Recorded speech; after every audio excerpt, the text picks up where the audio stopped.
Table 31, introducing X, playing tricks with ICMP.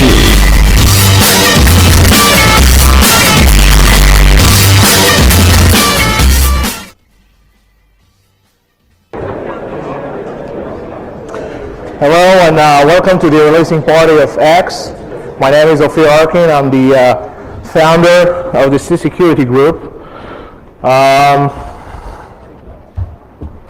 What we will be talking about here today is logic and a tool released that is using active operating system fingerprinting using the ICMP protocol. I do not how many of you are familiar with my work, but for the past year I've been doing some research on the ICMP protocol, and for each and every conference I arrive to, people have asked me to release an automated tool that will demonstrate the abilities that I am always talking about.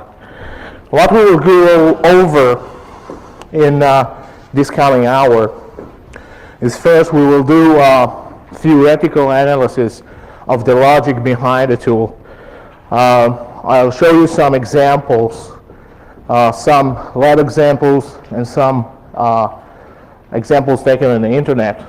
And then at the end, I will show you some real-world examples where I compare the tool to known scanning tools such as Nmap. And I'll show you why the tool is in its only 0.0.1 version is sometimes superior. Again, X is a logic developed from the various active operating system fingerprinting methods I have discovered during my ICMP usage in research project. And the tool that was written along with Ofir Arkin. If you don't know the different Fyodors, this guy is the Fyodor that is from the Snort mailing list, is doing the Snort development, and the other Fyodor from Nmap is a different person.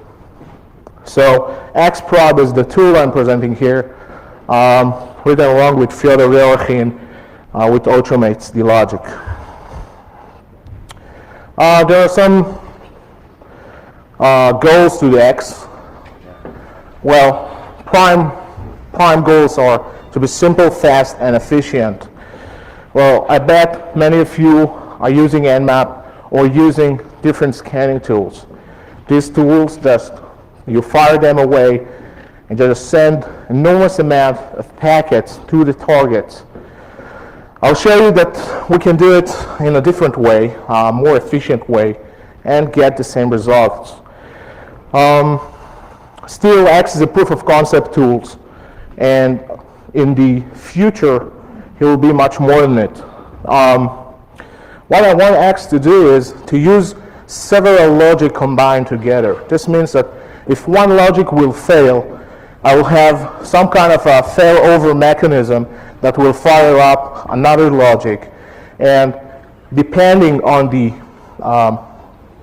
point in the logic that I got good results to, I will be able to combine this logic together and use less packets, be more efficient, and complete my task using different approaches. It's not just, well, it's not so wise to use all the tests together and just fire it up and, puke on the network and hope you get results back. I want my tool to have some kind of artificial intelligence kind of thing, so I can be, again, more efficient, fast, and simple. The tools we are using today are sometimes inaccurate and inconsistent. Some tools have different fingerprinting or the same operating systems. If you had a chance to go over some fingerprinting databases, you can see, for example, the same operating system having 4 or 5 different fingerprinting information inside the same database. Well, I hope X will change that in the future. We are all dependent on our position regarding the target. If we sit inside an internal network, then we can use different types of scans or different types of protocols in order to do our scan. For example, a lot of people just open up traffic between different segments. You can use nearly always ICMP between segments. Sometimes you can use everything. This changes the picture if you sit outside the organization and you need to map or do a penetration test or just understand what you are against. There might be used different type of protocols and different approaches. Therefore, when I say that I want to have different logics, you can use a certain logic that fits you whenever you sit on different topologies. I had to put up this slide for the license before I'm going further and explaining here. XProb is GNU licensed, is copyrighted by Ofir Arkin and myself, and the material should be used only for non-profit educational use only. So if you want to steal it and I find it, I can sue you.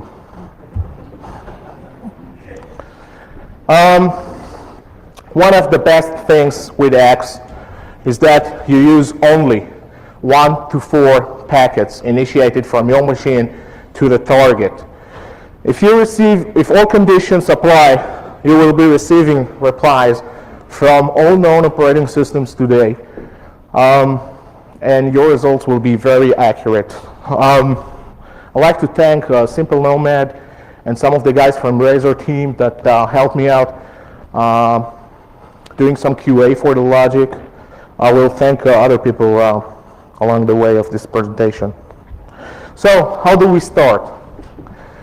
Our backbone of the logic is basically triggering back an ICMP error message, ICMP port and reachable error message from our target. Our datagram will be sent to a closed UDP port. It will be a definitely closed UDP port. How can I choose a definitely closed UDP port? For one example, you can go to the analyst and look at the port lists and just choose some ports. I can randomly send with each and every initiation of the protocol a different port which I'm using.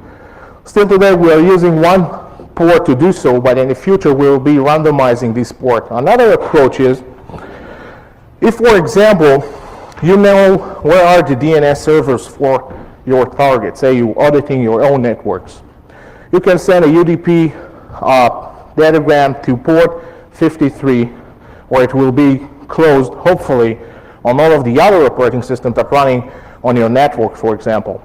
Now, if you want to hide yourself, you could put inside the application data layer, you can steal the code from NSLOOKUP, and for example, stick in some real-world queries to DNS servers. Now, if the admins will look at the queries, what they will think? Oh, this is another script kiddie sending some stuff out, or someone didn't understand where my DNS server is. Maybe we have problems with the IPs which are represented by the DNS server. But eventually what I will do is it will help me to map you. Just one example. So basically what we look for is the ICMP port and reachable error message. Now, if we do not receive this error message in the future, we will use some kind of a failover mechanism. Simple Nomad have implemented another logic that I've written for ICMP queries only. It is called ICMP ID, where in the future I will combine between the two, and when this will fail to receive the port and reachable error message, what it will do, it will fail over to query only mechanism with ICMP. Now, this is a good indicator if there is a filtering device between us and the target. Because if we are targeting a closed UDP port, which is a definitely closed UDP port, we should receive an ICMP port on reachable, correct? Now, if the firewall is covering the port, then we will see the same behavior as with an open port. We will not receive any reply back. So basically, if we do not receive any reply back, it might mean that target is down, but also it might mean that there is a firewall between us and the target, So we will try to map the target with another mechanism and see if other protocols or approaches are not being filtered.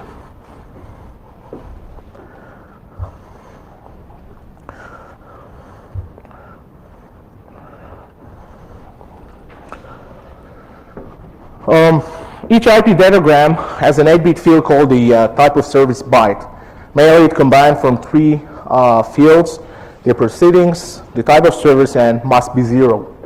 When we receive an ICMP error message, there are several operating systems and networking devices that will set the proceeding bits to a field value of 6 hex, which is 6 decimal, which is C0 hex.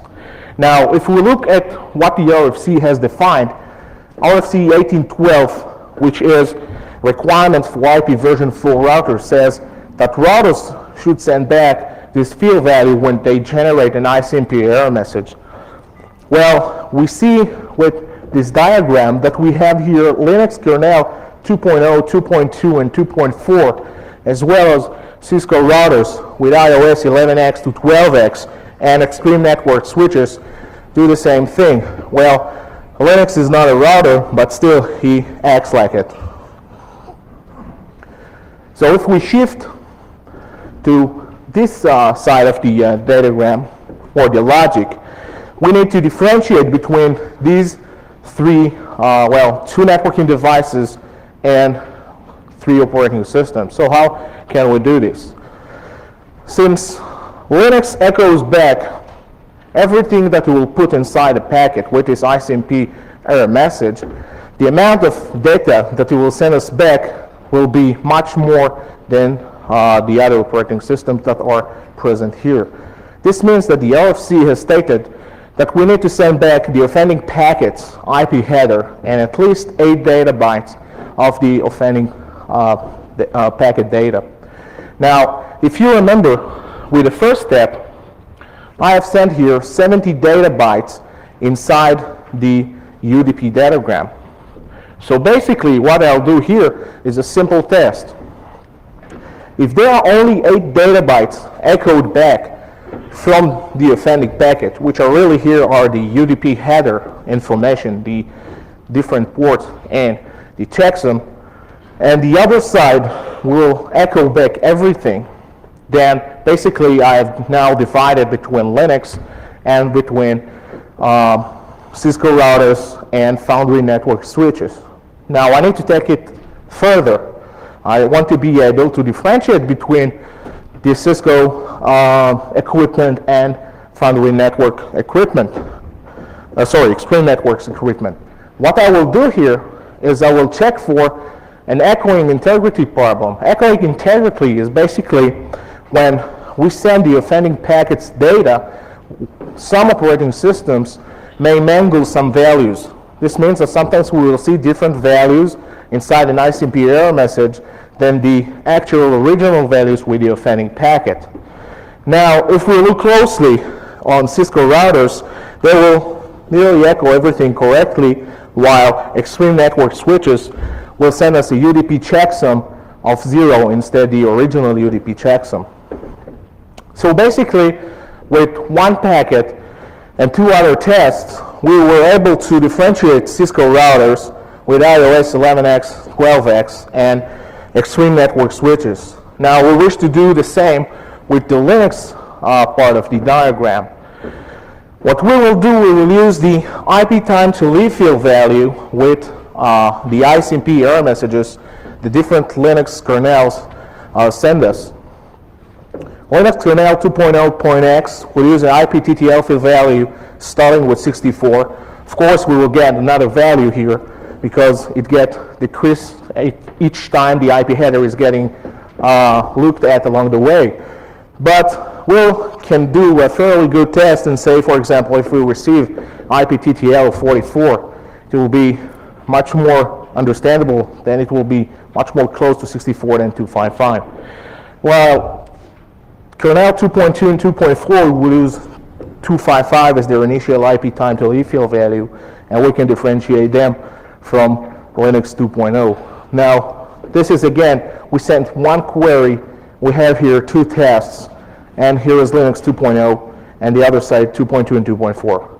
We can differentiate between this more, but if you have any questions until this point, I would like to take questions. No questions. It's either you don't understand or everything is okay. Okay. What about the other operating system? Oh, we'll get back, no problem. Yeah. This particular test is at the Nmap difference, isn't it? Nmap test for the amount of data getting back. It tests for type of service, but is not using any logic. As you will see here, for example, I have sent one datagram. I have mapped these two. I have sent here one datagram. I have mapped Linux 2.0. And Nmap will send up to 2,000 packets in order to do so. Now, at the end, I'll show you some nice Chinese sites I have mapped last night, and you can see the difference. Now, here I'll send another test. I need to differentiate between the kernel 2.2 to kernel 2.4.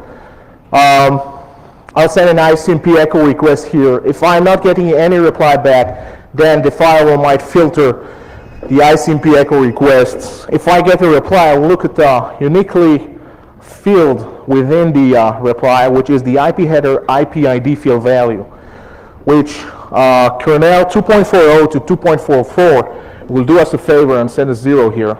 So we can differentiate between Linux kernel 2.2 and 2.45 because it was fixed there, and Linux kernel 2.40 to 2.44. So here we go, another packet send, two packet sent. We can check another firewall presence test. We can see if we have Linux 2.2 or 2.5, and at the other end 2.40 to 2.44. Just as a note, Linux kernel 1x does not set the proximity fields, but who has Linux 1x now? This is an example, still not with X. I was lazy to replace the first couple of examples. It was late last night. You can play the logic with hping2, sing, and TCP dump basically if you understand what you are doing. So here I'm using hping2 written by Antirez, sending UDP datagram, two UDP datagrams, setting up the DFB, sending to port 50, and adding 70 data bytes, and sending to the target, which I will not, of course, tell you what it was. And again, we can see the original packet and the error message sent. This was against Linux kernel 2.42. We can see that the preceding bits here are set to 0xC0. The second test will be the amount of data here echoed. We can see that everything got echoed back with the error message. And the third test will be time to live field value of 255. We separated it from the 2.0 kernels. We go to the second query, and here we go, IP ID 0. This is Linux kernel between 2.40 to 2.44. I think it's a good result. Now you might say, hey, we don't believe you. Wait until the examples. Now, I'm now back to the main branch. The main branch, this is the operating system that did not set the preceding bits to 0xC0. We will now divide this diagram into three. Basically, operating systems that adds or send back only 8 data bytes with error message. Operating systems that will send 64 data bytes default with the error message, and operating system that will just send whatever will send them. If we look at the main branch here, the Sans Solaris 2.x, HPUX 11x, and macOS 729, I would like to thank Chris from Seagate for letting me abusing his macOS 9.1 machine yesterday. We can see that these three will echo by default 64 data bytes. Now, simple test. if we wish to differentiate between these three, we will send an ICMP timestamp request, while sans layers will answer HPUX and macOS will not answer. Now you might say, if the sans solaris is blocking ICMP timestamp request, then it might look like HPUX 11. Well, you're right. But this is one of the things I have to deal with in the future, maybe add here another check and see if there is a firewall here somehow. Well, we are only at 0.0.1, so. Here is another example. This is with Solaris 2.7. First check is the preceding bits here. We see that they are set to 0 with the error message. This is actually flipped. This is what I send, and this is the error message. Data bytes, if you count them, you have 56 with the 58s here, and another 8 with the UDP header makes 64, and that's it of the values here. If we look at the second query, we can see that it answers our timestamp reply to us, identified as sans solaris. Questions? Yeah. Because I need to understand if I'm getting more than 64 bytes echoed, 64 bytes, or just 8. So I'm thinking 70 is a nice number, I'll send it. Really, I can use 66 or whatever from there. Well, basically in the future, I want to put some application data inside, so it will be application dependent. It will be more intelligent. Our next tests will look at the different fields inside the IP header and look for some mangling. IP header is a wonderful thing with ICMP errors. We can look at the IP total length field value. They are all echoing integrity problems. The operating system that will send us a value higher 20 bytes than the original, less with 20 bytes or the same. Some IP ID values will be flipped because of bit order problems. What is this? IP header checksum sometimes will be 0, sometimes will be faulty, sometimes will be okay. 3-bit flags and offset field value. Again, because of some bit order problems, when sometimes you will set up the DF bit in the error, you'll see like your offending packet is really a fragment of a thing. That's really nice. And the UDP checksum, sometimes miscalculated, sometimes 0, sometimes okay. The first value that I'm looking at now is the IP total length field value. Well, there are a bunch of operating systems that will send a value higher than 20 bytes in the original. Some will send less than 20 bytes from the original, and some will be okay. Now there is a problem here. This is the first time I have decided to drop some systems here, because they were like old networking devices that I don't think that anybody is using, and they were irrelevant. In the future, I might add them back, but I didn't think it gives a value if we will state that you have here a router which is not manufactured for 4 years. Now, if we will look at this branch, at the AIX BSDI, NetBSD 1x to 1.2x, and macOS X server, and we'll see again that we can differentiate between them quite easily. Again, we're still using one datagram. Sure, we have additional tests here and here, but it's the same ICMP error message that we have received in the first, if you remember our first datagram sent. This is the same ICMP error received. We will look at the IP header checksum. If it will be miscalculated, then it will be the AIX bunch. I had a problem here with having some AIX machines, older AIX machines, so I didn't continue here. I just received a message that this is an AIX-based machines. I further differentiated between the other group and looked at the IP ID If it was flipped, then it is BSDI, old BSDI-based machines, 2.x, 3.x, and little endian NetBSD 1.x, 1.2x. If it's not flipped, it's BSDI 4x, NetBSD 1x, 1.2x, big endian, and Mac OS X server. Now, one thing that you need to remember, all of these systems share the same TCP/IP code. They all stole it from the same source. So sometimes we will see that we can group several operating systems together, but it will mean that they are vulnerable to the same things. Questions?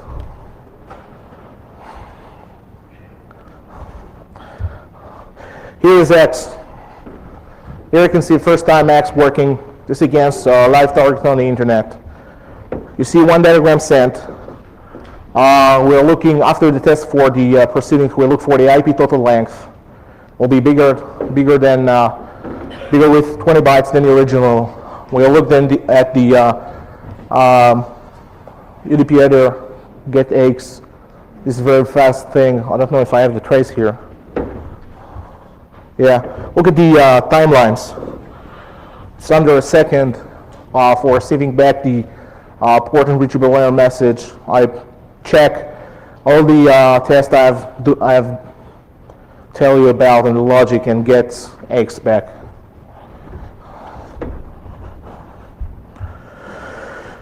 I have played with porting systems that will echo 20 bytes less than the original. This is even more fun because we have OpenBSD here. There is well, if you just do port scans, there is sometimes problems with identifying OpenBSD. I'll show you one later. Basically, there is a bunch of operating systems that will act the same. They will have the IP total length field value with 20 bytes less than the original. We'll look again at another test using echoing integrity problem. We'll have operating system that send the UDP header okay, some will be bad. Here we can see NFR IDS appliance. Well, the older ones are based on OpenBSD, and we can see here some that send it 0. Well, I'm most interested in this area, which I can send another echoing integrity check. Look at the IP header checksum, and guess what? OpenBSD 2.6 to 2.9 echo is back, and again, it's one datagram sent, several tests, and I have the operating system. Here you can see again, I have sent only one datagram, looked at the IP total length, got the understanding that this branch is OpenBSD's, did my 2 other checks, which you see here, 3 stuff, and got myself OpenBSD 2.6 to 2.9. And only what I had to look at is some simple stuff. I look at the IP total length. Here is the original. Here is one echo, 20 bytes less. I looked at the IP headers and UDP headers. They're all correct. Here I have an OpenBSD 2.6 to 2.9. Now, all of this is cross-reference with known database fingerprinting. If you cross-reference all of this, you will get the same results as I did. Questions until this point? Okay. Another nice test which you can do is, as I told you, play with the 3 bits flags and offset field value. What happens if you set the don't fragment bit is sometimes there are operating systems that will take the value. It will be 4000 with the offset field value. And what they will do is they will flip it. And then it will be 0040, where your operating system, when receiving the ICMP error message, will say, hey, you're receiving an error message for a fragmented something you sent, but you never sent a fragmented something. Now, this is shared among 3 groups of operating systems. Sometimes when you send the DF bit on the reply, Ultrix will send you 0. Will say, hey, you never sent me that. Okay, no problem, I identified you. Very simple. The other 2 groups of operating systems are FreeBSD 2.2x to 4.1 and NetBSD, the 1.3x group, and probably older versions. Well, installing the 1.2 or 1.1 NetBSD with, yeah, we'll have to put all the images on disks. It was too much for me. So you look at the one parameter, the IP header checksum with the NetBSD machines will be 0. With FreeBSD 2.2x, 241, it will not be 0. And here again, you have two major operating systems versions. You have just figure out what are they with one datagram again and some tests you performed on the ICMP error message. So if we look again at the output that X gives you, you see the test, IP total length is okay, preceding bits are okay, frag bits are flipped. We do again our little dance here. We check the checksum. We know what is the checksum. If it's not 0, then it's FreeBSD boxes. Here is an example with a lot of arrows. You can see here with the in the yellow, and the ugly yellow has the preceding bits set to 0. Second test, only 8 data bytes are echoed back. The third test is the IP total length field value, and the fourth test is with the DF bit. Here you can see that the DF bit is flipped back as 00 for O, and here you have your FreeBSD machine box. So basically we're going down our tree, and until now nearly every operating system that we are fingerprinting use only one datagram, except for Linux 2.2x and the 2.4x, and except the Sun Solaris, Mac OS 7x to 9x, and XPUX 11. Now we need to somehow differentiate between my favorite operating systems from Redmond to the other operating systems. This is an old trick I found, was my first active operating system fingerprinting test. It's a very simple test. You send an ICMP echo request. What you do is you set the code field, the ICMP code field, to a value different than 0. We act against the RFC guidelines. Now what will come back from the Microsoft bunch of operating systems, you will receive 0. The RFC states you change the type to echo reply, you recalculate whatever checksums you need, and you send them back. Well, Microsoft acted as God. No, we want to set this to 0. No problem, set it to 0. It just helps me understand what all the Microsoft-based operating systems are. Now, this is a foolproof thing against whatever you want to test this against. So, another datagram sent here, ICMP echo request. If I receive no reply, then I'm again filtered. If I get 0 as the code, I have the entire Microsoft-based family here, and if I get the original value sent, I get the other Unix and, well, Novell at the other side. I'm adding another check criteria here, another active operating system fingerprinting test. I'm setting the preceding bits to value different than 0, and I also set the DF bit. Now, there are some operating systems, as you will see in the next slide, that will not echo back the preceding bits when I send a value inside, and there are some operating systems which will not echo back the DF bit. What is called echo back is they will not set this with the echo reply that they will send. Now, in the tree of the Microsoft-based, looking again at the time to leave field value, there is a uniquely field value of 32 identifying Microsoft Windows 95. Here we get it, another 2 datagram, very fast. All the other Microsoft-based, the replies will be 128. And remember, I told you we can add some active operating system fingerprinting test inside one echo request. Here we do use the preceding bits. And now we see that Microsoft Windows 2K, SP1, and SP2 will send us a preceding bits of 0 with their reply when we have sent something inside there. So basically 2 packets here. We have identified 95 and 2K SP1, 2K SP2. Now we have left with the older based Microsoft operating systems. Older, I'm not referring to Microsoft Windows for world groups. Here is a test with Win2K. Very simple test. Again, we check for the same stuff we have checked and on the main tree proceedings, total length, frag bits, and we do a test with the echo request. It's a Microsoft Windows family TCP stack. We look at the TTL and we look at the proceedings and we get to Microsoft Windows 2K, SP1, SP2. Now, if we look at the traces, again, very simple stuff at first, the same that we've made before. And the echo request here is set with a code field set to 123.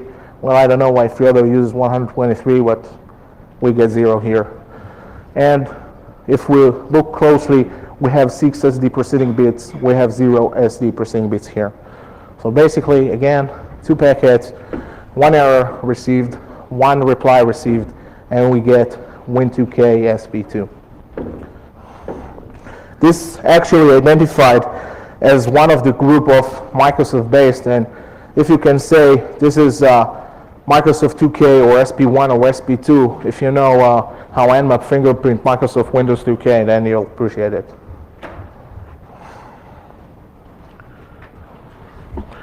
So we need to differentiate between the rest of the Microsoft Windows operating systems. That will be easily achieved.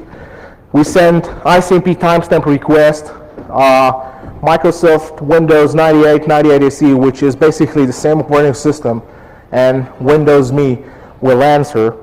We'll send afterwards an address mask request. Win98 SE will answer, and Microsoft Me will not. Here we have 4 packets sent. We get Microsoft Me and Microsoft 98 SE. Now, taking the other branch, no reply is the NTs. We send another address mask. Here is NT SP3 and less, and here is NT SP3, SP4 and above. So we can differentiate between the different SPs as well. If we will look at an example with Windows NT4 SP6A, we can see it is identified correctly with X as Windows NT-SP4 Plus. I'll go through quickly so I can go through my Chinese websites examples at the end. Just using the regular stuff here, you can see the preceding bits here were sent like the preceding bits here. We can see that the code field is 0 while it was set to a field value here, and no answer for the timestamp and address masks. So we're back at the main branch. We have other operating systems we need to fingerprint. So we will be using another test. If you remember, I set up the DF bit with my echo request. So this branch is the operating systems which will send back ICMP code field with the value, with the original value I have set it. And now I am doing a DF bit echoing test. DF bit echoing is basically, I set the DF bit on, and operating systems that answer my ICMP echo request will set the DF bit with their ICMP echo reply. There are some operating systems that will not do so. We have Ultrix and Novell, some other version of Ultrix. If you remember, we identified some Ultrix-based machines earlier. Well, Ultrix is an old operating system which I only had a couple of IPs I could play with without any knowledge of the versions. So I have fail-safe mechanism here with Ultrix as well. Novell use time to live of 128, while Ultrix will use time to live with 255. So again, 2 packets sent, couple of tests, and we get Novell and Ultrix. Questions? Yeah. I was very occupied with this one, so I didn't get an XP. But when I'll have one, I'll play with it. Is there more differentiation between the different Novell versions? Different Novell versions versus 3X versus 5X? I was not able to identify, but again, it's very hard to find one. So I got Simple Nomad send me a couple of test bags for 4X and 5X. They were looking the same. one of the problems is that you need to do it yourself in a lab, not on the internet, and then you need to apply it on the internet. And my lab has 2 computers, so it's quite hard to do so. I have a question. Sure. Just for fun, did you ever test OS2 to see if it fell on the Microsoft side or the IBM side of the tree? Again, it's ancient and having problems to find one on the internet.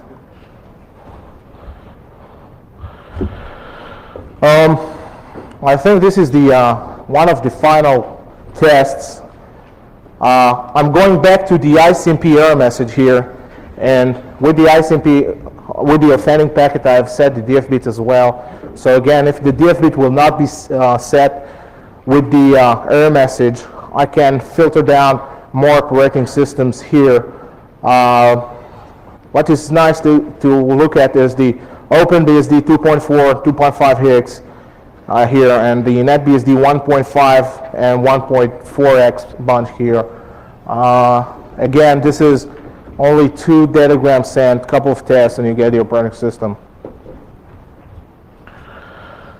The final test to be implemented inside the tool, where after that it gets very unreliable results, is sending ICMP information request to the IP address which did not qualify for the other tests. Well, we have several operating systems we'll answer here, including HPUX, 10X, DGUX, and OpenVMS. We'll do an echoing integrity check here with the IP ID. If it's bad, it's OpenVMS with digital TCP/IP services. If it's echoed okay, then we have several other operating systems here, which we can which we can test other problems with the integrity. So, because we have so many of them, we can look at these. And here we have IP header checksum, which is 0. Here we got HPUX 10X. The other operating system will go through a UDP checksum echoed. Here it's 0, DGUX or compact truth 64, the same stuff. And the other diagram branch is the OpenVMS with the process software TCPware. So again, many different tests inside. 2 datagrams sent. You get HPUX 10X here, DGUX, OpenVMS, if it uses different services for TCP/IP as well. Here you see an example with DGUX 5.6. Here identifies a compact truth 64 DGUX. You see the different tests it went through. Here it's 3 datagrams sent. I'm correcting myself. The offending packet, the echo request with the code field change, and the information request identified as DGUX. Quite simple, fast, very, very efficient. Here you can see how fast it is. A couple of milliseconds after I have sent this on the internet. Did the usual test here. Sent myself here, sent the target here. The echo request, see the code came back. The DFBT is echoed as well. Next one is to look again at the ICMP error message. If you remember, look if the DF bit is echoed with the error, and answer the information request. Looking again at the error message, looking at the IP ID, looking at the UDP checksum, and looking at the IP header. Everything combined together gets you DGUX based machine pretty fast. If you can look at this, for example, if you see the timeline, this is under 2 seconds. If you can look here, it's 15:46:37, and the info reply received at 15:46:38 and some milliseconds, under 2 seconds, and you get this back. So basically you do little processing here and there, you get your stuff. This is the place where the tree stops at xprob. I had some other ideas about these, but basically it gets very unreliable, and I need to think about something more smart to do here. What I'm missing here, which is quite important, is the FreeBSD 4.1.1 to 4.3 and the FreeBSD 5.0. If you use this, you see that eventually I can differentiate between the two, but along the way there are a couple of networking devices and other, well, if you get a chance to go from the internet and get those big IBM old machines, well, I don't believe it, but it gives you the same results. If you have other operating systems that do not qualify for this test, mainly because they answer correctly or go through the main branch all the time, like FreeBSD 5.0, what eventually you'll see is X will produce you a fingerprint and say, this is some other Unix. Well, we mapped the Novell, we mapped the OpenVMS Ultrix, so it's some kind of other Unix. Here we get an example of FreeBSD. I will not look at it because I want to show some real Chinese websites.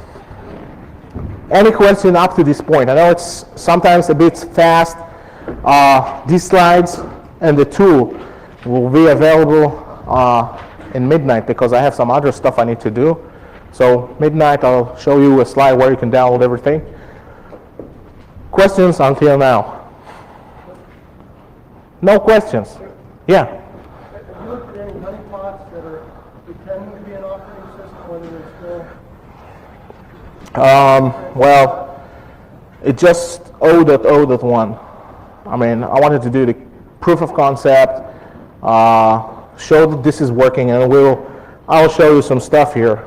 You'll see it working, and well, I'm a member in the HoneyNet project. I bet I can do some testing as well. Okay, so I was thinking, what is my favorite nation to pick up? Who bugged the Navy so much? And well, I'm not an American, I'm Israeli, but I know about the Navy stuff. So I picked up my favorite country. It was 1 a.m. or 2 a.m. or I don't remember exactly. And I wanted to read my favorite party newspaper, the official newspaper of the Communist Party, which is People's Daily.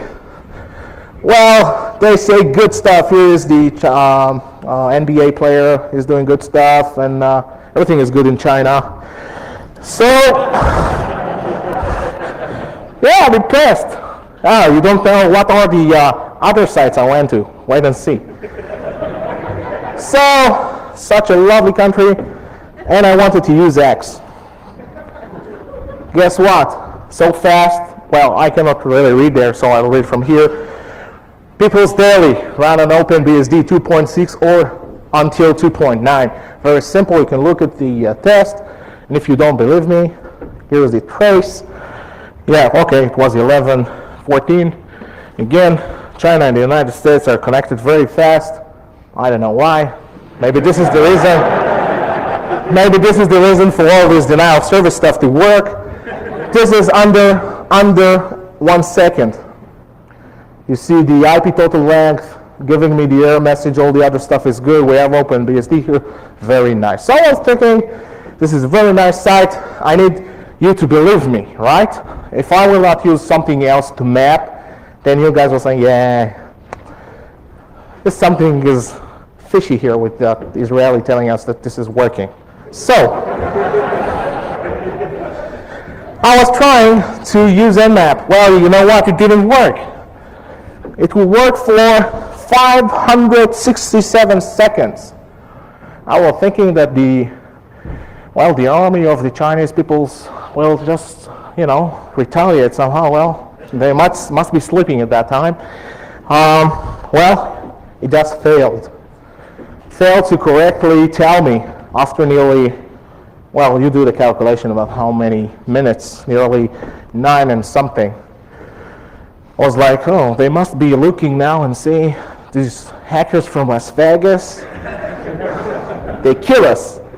So it's not getting any results and just blah, blah, blah. Sent enormous amount of packets to People's Daily.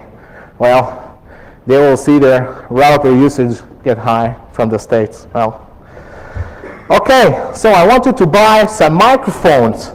I went to Beijing and I want to say, yeah, I want to do B2B business with you guys. So I went to 797audio.com. It's you can see the address. It's in Beijing. And I wanted to place an order for some microphones. Okay, so guess microphones run under Linux. 2 packets, and I get Linux 2.2x to and maybe 2.45. Well, if we'll be, say it's hosted, it may be 2.45. So I was thinking it's a nice result. And I went to locate Nmap, sure, getting the same results, nearly the same results. Stated 2.40 to 2.45 was okay. 24 seconds, but guess what? How many packets were sent? I don't have prizes, but if someone could tell me how many packets were sent by Nmap, yeah. 8. 130. 2,400. God. Yeah. Look at the number. 1,500. I was like, what the hell? I was saying, no, it can't be.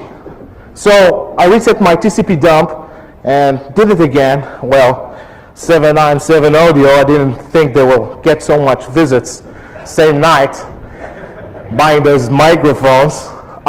So yeah, 3,200 packets sent, reported by TCP dump, say we sent one, we received a reply back, gives us 1,500 packets.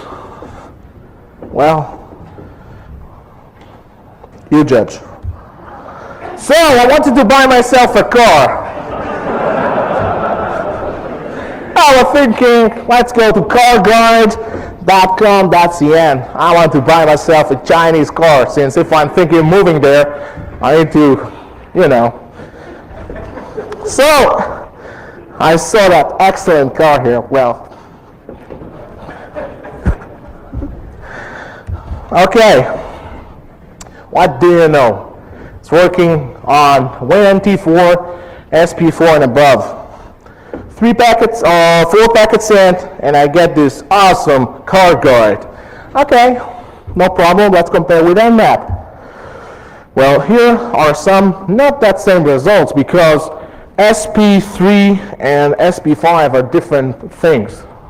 So I got SP4 and above, and Nmap got SP3 or maybe SP5, and maybe we'll send again 1,500 packets. And man, carguide.com.cn, wow, what a website. So I was trying to choose my vehicle. I went to China Trailer. I want to buy myself a trailer. Such a nice trailer here. I mean, why not buying one? Well, I didn't understand the language, but I think they want deposit first. So, 2 packets. We get Linux again, 2.2x or 245.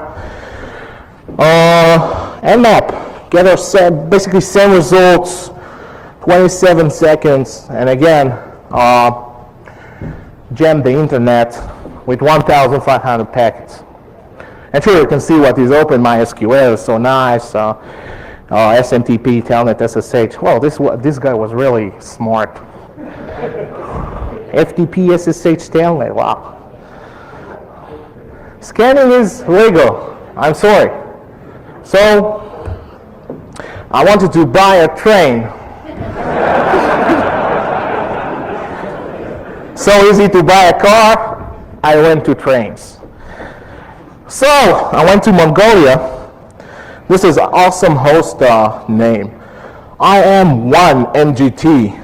Well, guess what? .com.cn. Okay, so I want to buy a train. Here again, we have Win2K. Now this is very fast. 2 datagram sends, we get our replies, we see Win2K, guest trains around on Win2K. Well, I wouldn't take a ride on China with them. And here, oh, what happened here? Oh, trains go fast. Black guys here and blah, blah, blah. Well, I don't believe this much, but you know what? I look only at the IP identification stuff here.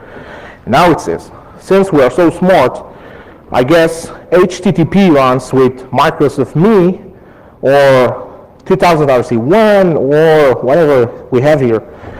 So, I mean, what is so simple then? Do a banner grab and look for iOS 5. I mean, isn't it so faster than just, trying to buy a train? So, again, I was a bit, I got basically better results and less traffic initiation, 2 packets. Let's see, before going to China, I wanted to see how many childs can I have in China. So you know where I went to? Yeah, well, I had to start with the government somewhere. So I wanted to see how many childs can I have. State family planning. Okay, some nice picture, some view. Well, it's view from the room. Okay, no, forget it. Okay, guess government websites is running Windows 2000. Again, 2 packets, get the answer. Okay, I got 2000 here, RC1 on Microsoft Me, and again the same thing. If I run HTTP and IS5, guess what I'm running? Okay, this is the last example I have. So I was thinking, life is China is so good, I need to go over. So I was thinking, what is the favorite site I can go and get all the information I need? No, the Foreign Affairs of the People's Republic. This is English. I didn't want to see all the the letters because I don't understand, and I need to know when President Bush met the Chinese president. It's really important that they didn't update it from the 10th. So this is the official website of the Ministry of Foreign Affairs of the People's Republic of China. Well, after I knew I can buy a car, a train, a trailer, audio, wanted to travel there and acquire them myself. Guess government using Windows 2000. Isn't it elite? Maybe they know how to do denial of service, but I don't think they actually know security. FTP, SMTP, HTTP, net biases is in. If you want your own content, well, I didn't say it. So, again, there's a 2000 or Microsoft Me or whatever. Guess what? The same thing goes, CIIS, do banner grabbing, and you'll have the result. So, I was so happy at 3:30 in the morning. I knew I can go to China now. This is the summary of the amount of queries sent.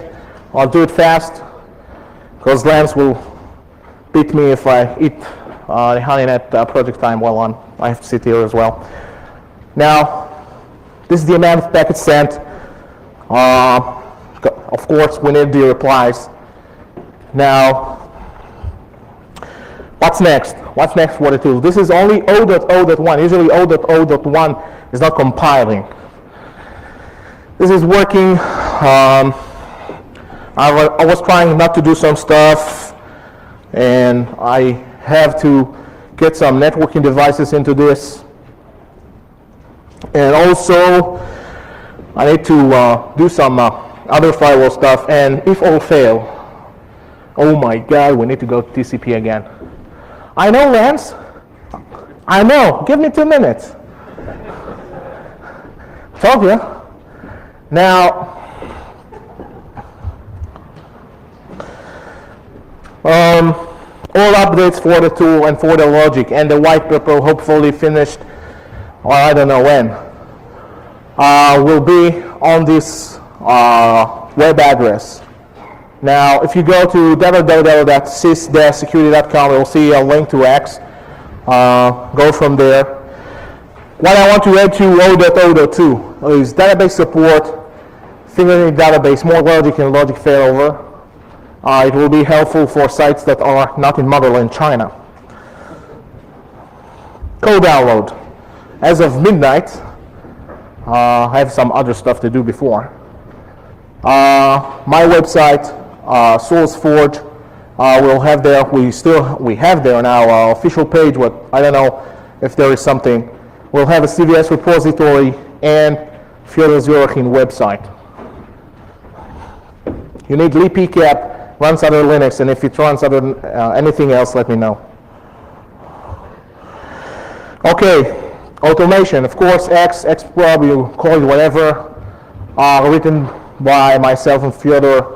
ICMP ID by Simple Nomad, basically implementing the other side of the tree. ICMP ID will be downloaded from our website, from Simple's website, whenever it puts up. And if you just don't want my automation, I can do it with hping2sync, TCP dump, and enjoy yourself.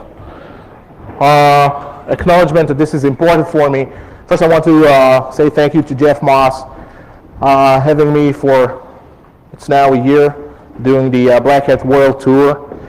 JD Glazer from Foundstone, he's the one that started this whole stuff. It bugged me for Logic to do Windows stuff, so it's evolved from there. Simple Nomad and Todd Sabin, they sat with me at last DEF CON, and they heard me talking about ICMP where nearly nothing was there. Of course, Fyodor, Yorkin, Marty Roach, we'd always put my stuff inside. Jennifer Granick for the, well, you can scan this and that, and the law stuff. And you people for attending here and providing me feedback about my work. You have your further reading from my website. Tools have been used. Everything will be online midnight. If you have any question I would like to take, and thank you for having me here.